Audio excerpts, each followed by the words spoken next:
இந்த வாரம் நீங்க ரெசிபிலாம் கேள்விப்பட்டிருப்பீங்க.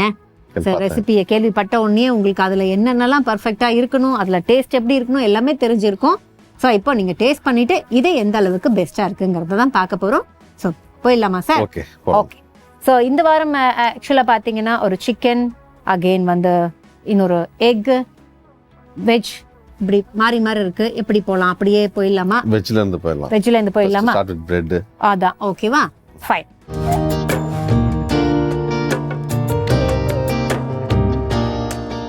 நம்ம ஆலுவை வேக வச்சிருக்கோம். ஆலுவை எப்படி வேக வைக்கணும்? விசில் எவ்வளோ விசில்? 2 விசில். 2 விசில். உப்பு ஆட் பண்ணிருக்கோமா? பண்ணிருக்கோம். ஓகே. ஸோ 2 விசில் எவ்வளோ ஆலு எடுத்துருக்கோம் அப்படின்னா ஒரு 2 to 3 நம்பர்ஸ் ஆஃப் ஆலு. தேவையான அளவுக்கு கோதுமை மாவு, உப்பு, தண்ணி, இது மூணுத்தையும் மிக்ஸ் பண்ணிட்டு அது ஒரு டோவா ஃபார்ம் ஆகும்போது நம்ம தேவையான அளவுக்கு எண்ணெய் விட்டு அதை எப்படி அழகா நீட் பண்ணாங்க அப்படிங்கிறத பார்த்தீங்க. அடுத்த பார்ட் என்ன அப்படின்னா நம்ம வேக வைத்த உருளைக்கிழங்கை எடுத்து அந்த உருளைக்கிழங்கை உப்பு போட்டு வேக வச்சிருந்தோம்.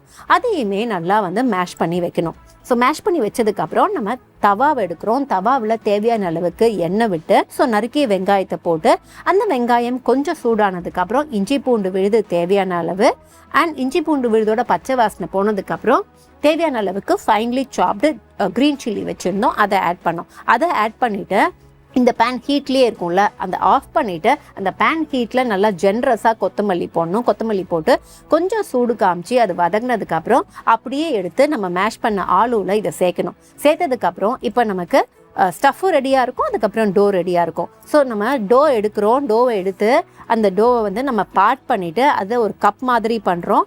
அந்த மாவில் நம்ம இப்போ ஸ்டஃப் ரெடி பண்ணி வச்சுருந்தோம்ல, ஆலு அண்ட் அடுத்த விஷயங்கள்லாம், அதை எடுத்து நல்லா பேக் பண்ணிவிட்டு நம்ம வெறும் மாவு இருந்துச்சு, கோதுமை மாவு, அதை டஸ்ட் பண்ணி வச்சிடணும். டஸ்ட் பண்ணி வச்சதுக்கப்புறம் நம்ம அப்படியே அதை ரோல் பண்ணிவிட்டு தவா வச்சு நீங்கள் நல்லா கொஞ்சம் சூடானதுக்கப்புறம் 2 சைடும் நல்லா எண்ணெயை நீங்கள் அதில் அப்படியே ஸ்ப்ரெட் பண்ணிங்க அப்படின்னா அது ஃப்ளஃபியாக வரும். ஃப்ளஃபியாக வந்ததுக்கப்புறம் அப்படியே எடுத்து நீங்கள் ரெடி பண்ணிவிட்டு அப்படியே பிளேட்டிங்கை முடிச்சிட்டிங்க அப்படின்னா இதுதான் ஆலு பரோட்டா.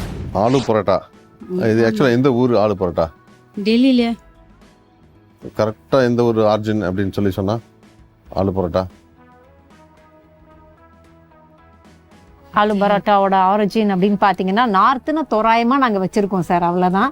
மேப்ல நீங்கள் சொல்லணும்னா அதை நீங்களே சொல்லிட்டா better. Punjab. Oh, from Punjab. Okay. பஞ்சாப்புக்கும் டெல்லிக்கும் ரொம்ப தூரம் தான் நினைக்கிறோம் சார். ஓகே. ஏன் ஆலு பரோட்டா சூஸ் பண்ணீங்க? நிறைய பரோட்டா தெரியும். ஆலு பரோட்டா, கேரட் பரோட்டா, பன்னீர் பரோட்டா. ஓகே.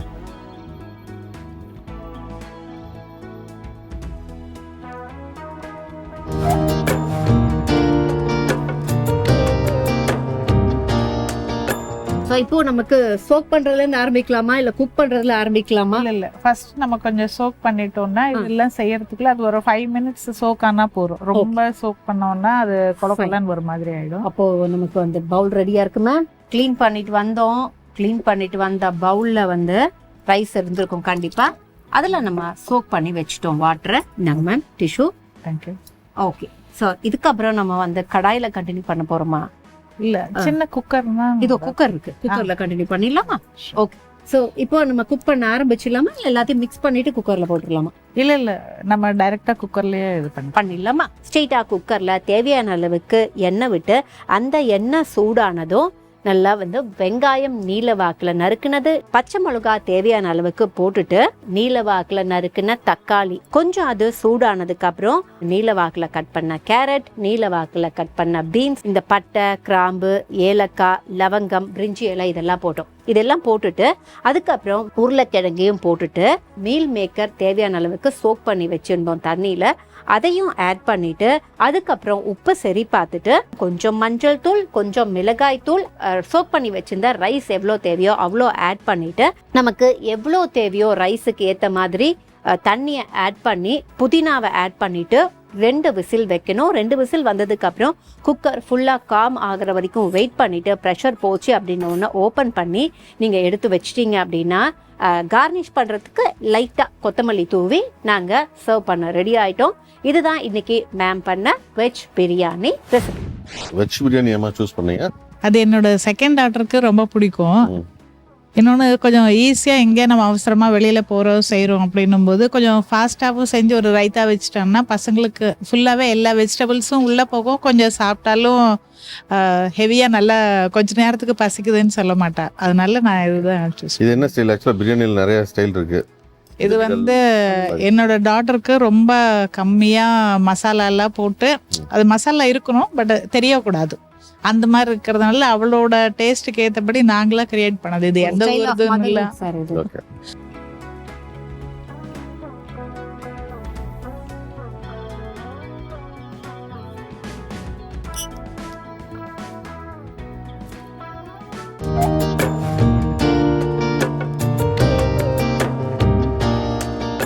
எக் குருமா எதுக்காக நீங்க செலக்ட் பண்ணீங்க? எக்குனா ரொம்ப பிடிக்குமா, இல்ல வந்து ஒரு பெஸ்ட் சைடு டிஷ்ஷா இது இருக்குமா? எதனால இதை நீங்க எக் குருமா பண்ணலாம் அப்படின்னு முடிவுக்கு வந்தீங்க?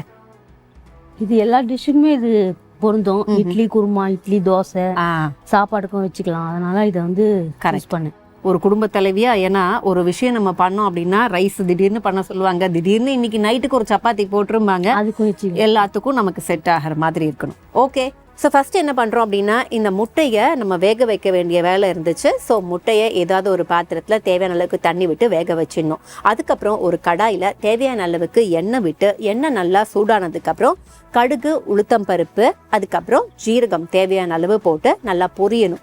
இது மூணும் பொரிஞ்சதுக்கப்புறம் நம்ம பிரிஞ்சி இலை, அன்னாசிப்பூ, ஏலக்காய், கிராம்பு, பட்டை இது எல்லாத்தையும் போடணும். இதுவும் நல்லா பொரிஞ்சதுக்கப்புறம் 1 கப் வெங்காயம், நறுக்கிய வெங்காயம் வச்சுருந்தோம். அந்த நறுக்கிய வெங்காயத்தை வதக்கணும். வெங்காயத்தை தொடர்ந்து தக்காளி அதே அளவு எடுத்து வச்சுருந்தோம். அந்த தக்காளியும் போட்டுட்டு தக்காளியும் வெங்காயமும் வதங்கணுங்கிறதுக்காக கொஞ்சம் உப்பு சேர்க்கணும். ஸோ தக்காளி வெங்காயம் கொஞ்சம் தேவையான அளவுக்கு வதங்கிருச்சுன்னு தெரிஞ்சதுக்கப்புறம் இஞ்சி பூண்டு விழுத போடுறோம். இஞ்சி பூண்டு விழுத தொடர்ந்து தேவையான அளவுக்கு பச்சை மிளகாய் இது எல்லாத்தையுமே ஆட் பண்ணி ஃபைனாக சார்ட் பண்ணணும். சார்ட் பண்ணி முடிச்சதுக்கப்புறம் நம்ம என்ன பண்ணுறோம் அப்படின்னா ஒரு 4-5 ஸ்பூன் இந்த கடாயிலேயே பேலன்ஸ் வச்சுட்டு இந்த மசாலாவை ஒரு பிளேட்டில் வச்சு ஆற வச்சிடணும். ஏன்னா அடுத்து நமக்கு இந்த மசாலாவை அரைக்கிறது தான் வேலை. இந்த கடாயில் பேலன்ஸ் இருக்கிற மசாலா இருக்குல்ல, அந்த மசாலாவில் நம்ம என்னென்ன ஆட் பண்ணுறோம் அப்படின்னா மஞ்சள் தூள், ஜீரகத்தூள், மல்லித்தூள், கரம் மசாலா, காரத்துக்கு மிளகாய் தூள் இது எல்லாத்தையும் ஆட் பண்ணிவிட்டு உப்பையும் சரி பார்த்துட்டு தேவையான அளவுக்கு தண்ணி விட்டு அதை நல்லா கொதிக்க விடணும். ஸோ அரைச்சதை நம்ம என்ன பண்ணுறோம் அப்படின்னா இந்த கடாயில் ஆல்ரெடி இருக்கிற மசாலாவோட ஆட் பண்ணி இன்னும் கொஞ்சம் தண்ணி ஊற்றி நல்லா திக் கிரேவியாக அதை நம்ம கொதிக்க விட்டுட்டே இருக்கணும். அதுக்குள்ளே இந்த எக் ரெடி ஆகிருக்கும் இல்லையா, அந்த முட்டையை என்ன பண்ணுறோம் அப்படின்னா எல்லா சைடும் லைட்டாக ஸ்லிட் பண்ணுறோம். ஸ்லிட் பண்ணி அந்த முட்டையை அப்படியே ஆட் பண்ணுறோம். ஆட் பண்ணிவிட்டு உப்பு சரி பார்த்ததுக்கப்புறம் அதை ஒரு 5-10 நிமிஷம் மூடி வைக்கணும். ஏன் அப்படின்னா வெந்த முட்டையில் நம்மளோட கிரேவி இறங்கணும், பிளெண்ட் ஆகணும் அப்படிங்கிறதுக்காக.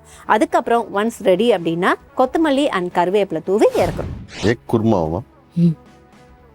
குருமா அப்படின்னா என்னவா? குருமா அப்படின்னா குருமா அப்படின்றது வெஜிடேரியன் போட்டு தான் செய்வாங்க. இது வந்து முட்டைன்றதுனால சிக்கன் குருமா கூட பண்ணலாமே. சிக்கன் குருமா கூட பண்ணலாம். இருந்தாலும் இது ஒரு ஈஸியான ரெசிபி. ஈஸியாக இருக்கும். முட்டையை வேக வச்சு இதில் போட்டு செஞ்சுட்டா கொஞ்சம் பசங்களும் விரும்பி சாப்பிடுவானுங்க அப்படின்றதுனால. எக் மசாலாக்கு எக் குருமாக்கு என்ன வித்தியாசம்?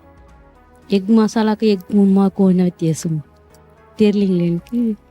ஆக்சுவலாக ஒரு இதோட அதாவது என்ன அப்படின்னா கொஞ்சம் திக் ஆயிடுச்சுன்னா தட் வில் பி மசாலா இல்லைங்களா சார்? அண்ட் கொஞ்சம் கிரேவி நான் சொல்கிறேன் ஃப்ரை அதை தான் கேட்குறாங்க. அது ஏதோ உள்ள வச்சு கேட்பாங்கம்மா, மனசுக்குள்ள 1000 வச்சிருக்காங்க இப்போ எல்லாரும் பேசுறவங்க. ஓகே, சாரே சொல்லுவாரு. நம்ம வந்து சார் கிட்ட இந்த ஏதாவது கொஸ்டின் கேட்கணுமா சார்? இல்லை. Okay, thank you.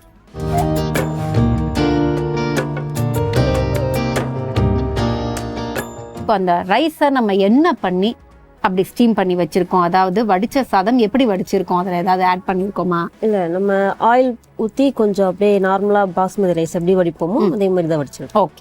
ஸோ எவ்வளோ நேரம் சோக் பண்ணி வச்சதுக்கப்புறம் நம்ம எவ்வளோ விசில் வச்சோம் நார்மலாக? அது வந்து நார்மலாக வந்து ஒரு 1/2 hour சோக் பண்ணிட்டு அதுக்கப்புறம் ஒரு 2 விசிலோ 1 விசிலோ தன்மைக்கு ஏற்ற மாதிரி இல்லை?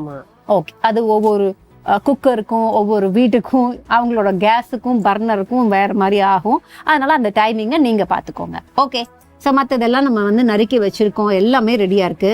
சிக்கன் போன்லெஸ் எடுத்துருக்கோமா, போனோட எடுத்துருக்கோமா? போன்லெஸ் தான் எடுத்துருக்கோம். ஓகே. பவுலில் சிக்கன் எடுத்துக்கிட்டு சிக்கன் கூட தேவையான அளவுக்கு மிளகாய் தூள், உப்பு, சோயா சாஸ், கொத்தமல்லி இலை, நல்லா மேரினேட் பண்ணி வச்சிடணும். வச்சதுக்கப்புறம் ஒரு 5-10 மினிட்ஸ்க்கு அப்புறம் ரெஸ்ட் பண்ணதுக்கப்புறம் அதை டீப் ஃப்ரை பண்ணி எடுத்துட்டு அது ஆறுனதுக்கப்புறம் அந்த சின்ன சின்ன சின்ன பீசஸாக எடுத்து வச்சிடணும். ஸோ அதுக்கப்புறம் அந்த பேலன்ஸ் இருக்கிற எண்ணெயை ஒரு கடாயில் எடுத்துக்கிட்டோம். 2 முட்டையை நல்லா அடித்து ஊற்றணும். ஸோ அடித்து ஊற்றி அந்த முட்டையை நல்லா குக் பண்ணதுக்கப்புறம் தேவையான அளவுக்கு நீல வாக்கில் கட் பண்ண வெங்காயத்தை தொடர்ந்து கேரட், பீன்ஸ், முட்டைகோசையும் போட்டுட்டு கேப்சிகம், பச்சை மிளகாய் இது எல்லாத்தையும் போட்டுட்டு கொஞ்சம் கொத்தமல்லியும் போட்டு குக் ஆயிட்டே இருக்கணும். குக் ஆயிட்டே இருக்கும்போது சோயா சாஸ் தேவையான அளவுக்கு ஆட் பண்றோம். அதுக்கப்புறம் கெச்சப் தேவையான அளவுக்கு ஆட் பண்றோம். கொஞ்சம் பெப்பர் தூளியும் ஆட் பண்ணிட்டு உப்பு சரி பார்த்ததுக்கு அப்புறம் அகெயின் நம்ம ரெடி பண்ணி வச்சிருந்தோம் இல்லையா, இந்த சிக்கன் குட்டி குட்டி பீஸா போட்டிருந்தோம்ல, அந்த சிக்கனை ஆட் பண்ணிட்டு மற்ற எல்லா காரம் கரெக்டா இருக்கான்னு பார்த்துட்டு ஃபைனலா இந்த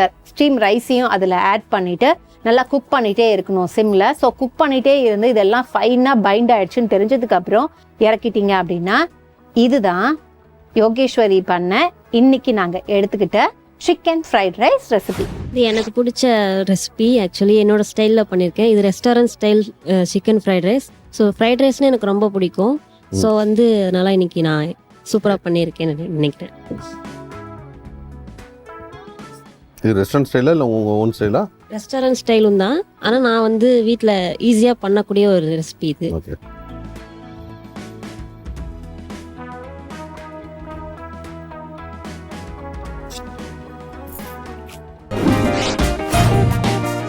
நான்காவது பரிசு அல்லது கான்சலேஷன் பரிசு அண்ட் பியூட்டிஃபுல்லான 3 செட் ஆஃப் see-through கண்டெய்னர்ஸ்.